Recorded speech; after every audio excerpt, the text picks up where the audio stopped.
قیامت کے دن آپ نے بھی آپ نے مجھے وقت دیا ہے، مجھے آپ کے وقت کا بھی حساب دینا ہے۔ سوال یہ ہے میرے بھائی، آپ میری طرف دیکھیے، اگر یہ میری زندگی کی آخری تقریر ہو سکتی ہے تو ایسا بھی ہو سکتا ہے کہ اس محفل میں کوئی بندہ ایسا بیٹھا ہو جو آخری نصیحت سننے آیا ہو۔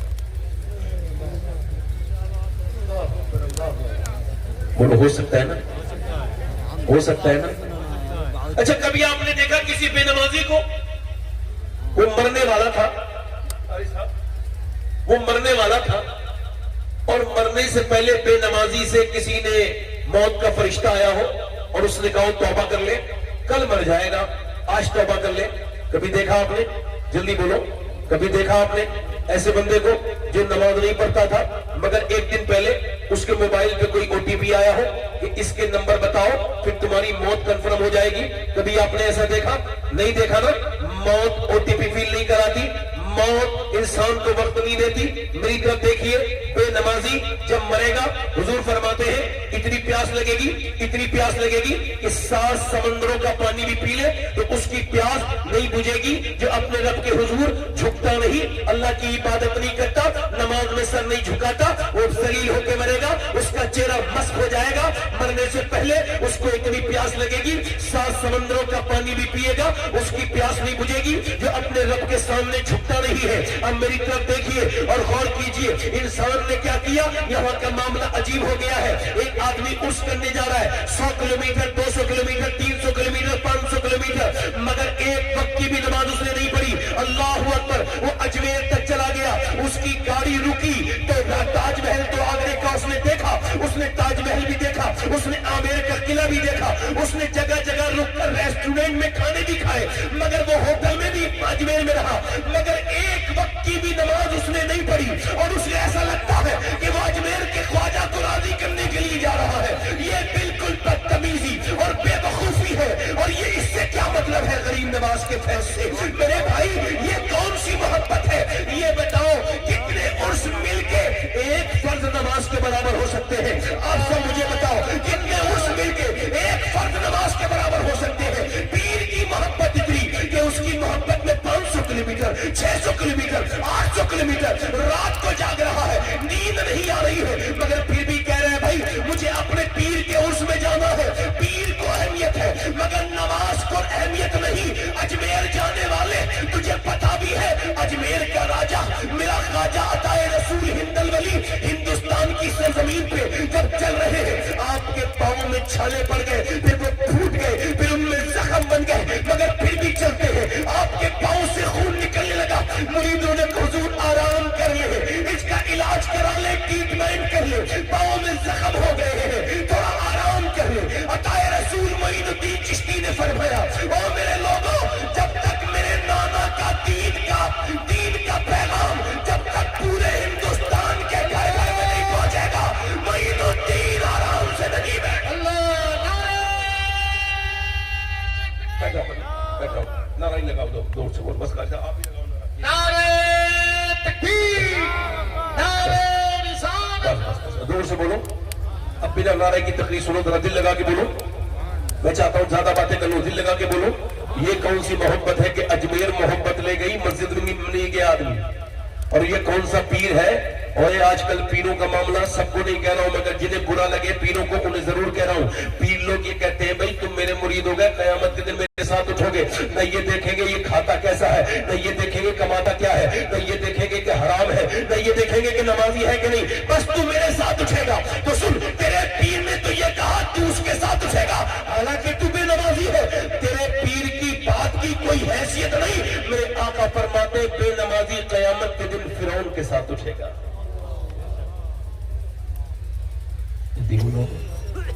کس کے ساتھ اٹھے گا بولو؟ فرعون کے ساتھ۔ آج تک کسی بے نمازی سے موت نے کبھی کہا کہ توبہ کر لے؟ اگر اسی حال میں مر گیا، بولو تو صحیح ذرا، اسی حال میں مر گیا تو جہنم میں جائے گا؟ کبھی سوچا؟ آپ نے دیکھا کسی شرابی کو؟ شرابی اکیلا شراب نہیں پیتا، اپنی بہن، اپنے بھائی، اپنے رشتہ داروں کا سکون ملا کے پی جاتا ہے، اپنی بیوی کا چین، اپنے ماں باپ کا وقار، اپنے بچوں کا مستقبل، اپنے بچوں کی خوشیاں، سب اپنی صحت بھی اسی میں ملا کے پی جاتا ہے۔ شرابی جب مرے گا اور جب وہ جہنم میں جائے گا، اسے پیاس لگے گی تو وہ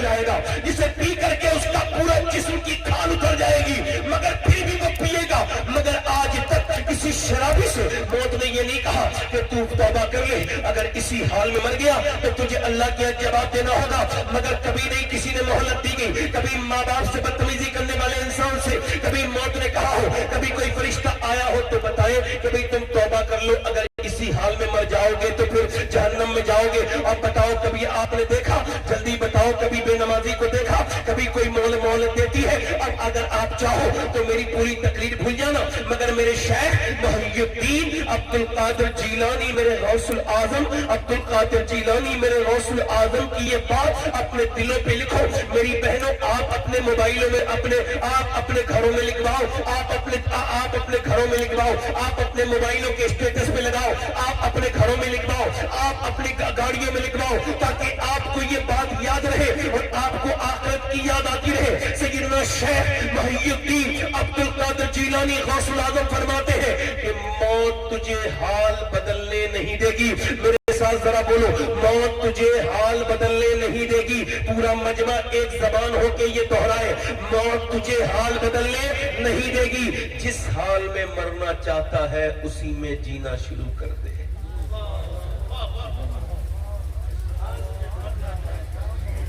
موت تجھے، جلدی بولو، ای کو کم کریں، ہلکا سا ٹریبل بڑھائیں۔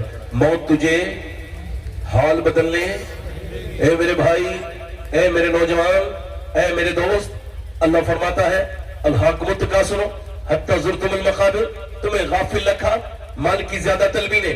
مال صبح مال سعودی تک چلا گیا، ممبئی چلا گیا، دلی چلا گیا مال کی وجہ سے، مگر میرا بھائی مسجد میں نہ جا سکا۔ اللہ فرماتا ہے تجھے غافل رکھا مال کی زیادہ طلبی نے۔ اب دیکھیں اللہ کے رسول فرماتے ہیں اگر اللہ آدم کی اولاد کو ایک جنگل بھر کے سونا دے دے تو یہ اسے ٹھکانے لگا کے دوسرے دن دوسرا جنگل تلاش کرنے نکل جائے گا، مال کی حبس اس کی ختم نہیں ہوگی۔ حضور علیہ السلام فرماتے ہیں انسان بوڑھا ہوتا ہے اس کی دو چیزیں جوان ہوتی ہیں۔ انسان جب بوڑھا ہوتا ہے تو دو چیزیں اس کی جوان ہوتی ہے، دو خواہشیں، ایک تو جینے کی خواہش، دوسرا پیسے کی خواہش۔ یہ کبھی پوری نہیں ہوتی۔ انسان نے پیسہ جمع کیا، اتنا پیسہ جمع کیا، اب اس کی بہن آئی میں پریشان ہوں، مگر وہ کہتا ہے میں نے اپنی بہن کی پریشانی اپنے پیسے سے اگر چاہتا تو دور کر سکتا تھا، اس کے آنسو پوچھ سکتا تھا، مگر میں نے اپنا مال بچانا تھا، انویسٹ کرنا تھا، میں نے اپنی بہن کو نظر انداز کیا، اگنور کیا، مگر اپنا پیسہ میں نے جمع کیا بینک میں۔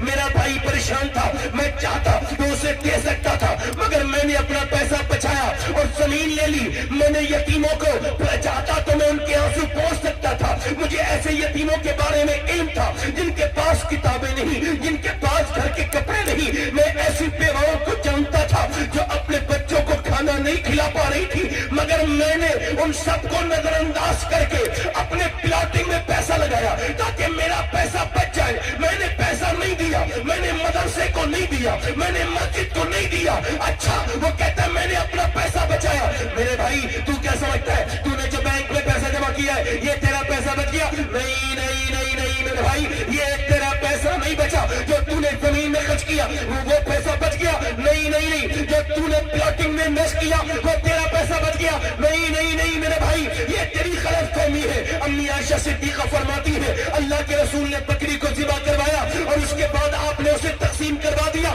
اللہ کی راہ میں بھی تشریف لے کر کے آئے اور پوچھا عائشہ کتنا بچا؟ میں نے عرض کی یا رسول اللہ ایک بکری کے ایک بوٹی، ایک کٹوری میں کچھ بوٹیاں دکھائی، یا رسول اللہ یہ چند بوٹیاں بچی ہیں۔ حضور مسکرائے فرمائے عائشہ بچا وہ نہیں ہے جو اس کٹوری میں ہے، بچا وہ ہے جو اللہ کی راہ میں خرچ ہو گیا ہے۔ تو بچا وہ نہیں ہے جو تیرے اکاؤنٹ میں جمع ہے، بچا وہ ہے جو تیری پریشان بہن کے کام آ گیا ہے، بچا وہ نہیں ہے جو تیری زمین میں لگا ہے، بچا وہ ہے جو تیرے پریشان بھائی کے کام آ گیا ہے، بچا وہ نہیں ہے جو تو نے اکاؤنٹ میں جمع کیا ہے، بچا وہ ہے جو کسی یتیم کے کام آ گیا ہے، بچا وہ ہے جو مسجد میں لگا ہے، بچا وہ ہے جو مدرسے میں لگا ہے۔ اور میرے بھائی لوگ کہتے ہیں کوئی پیسہ کیا اپنی قبر میں بھی لے کے گیا ہے؟ ارے کیسے نہیں لے کے گیا ہے؟ عاشق رسول اپنا پیسہ دنیا میں چھوڑ کے نہیں جاتا، وہ بعد میں قبر میں جاتا ہے، اس کا پیسہ پہلے ہی چلا جاتا ہے۔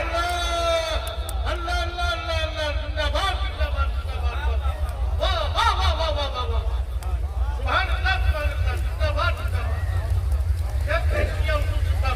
یہ پیسہ نہ مدرسے میں لگا نہ مسجد کو دیا. مسجد والے آئے 150, بس انویسٹ بچاؤ اللہ فرماتا ہے تمہیں غافل رکھا مال کی زیادہ طلبی نے.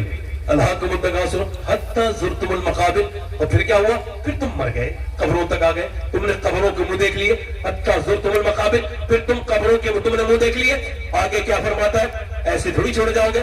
پھر فرماتا ہے کلا سوف تعلمون, ہاں ہاں جلد جان جاؤ گے, ہاں ہاں جلد جان جاؤ گے. اور پھر فرماتا ہے ثم کلا سوف تعلمون. اب دیکھو بات ایک ہی ہے مگر 2 مرتبہ اللہ ارشاد فرماتا ہے کلا سوف تعلمون ثم کلا سوف تعلمون. سیدنا مولا علی کے پاس لوگ گئے اور جا کے کہتے ہیں اے علی, اللہ 2 مرتبہ فرماتا ہے جان جاؤ گے, پھر ہاں ہاں جان جاؤ گے.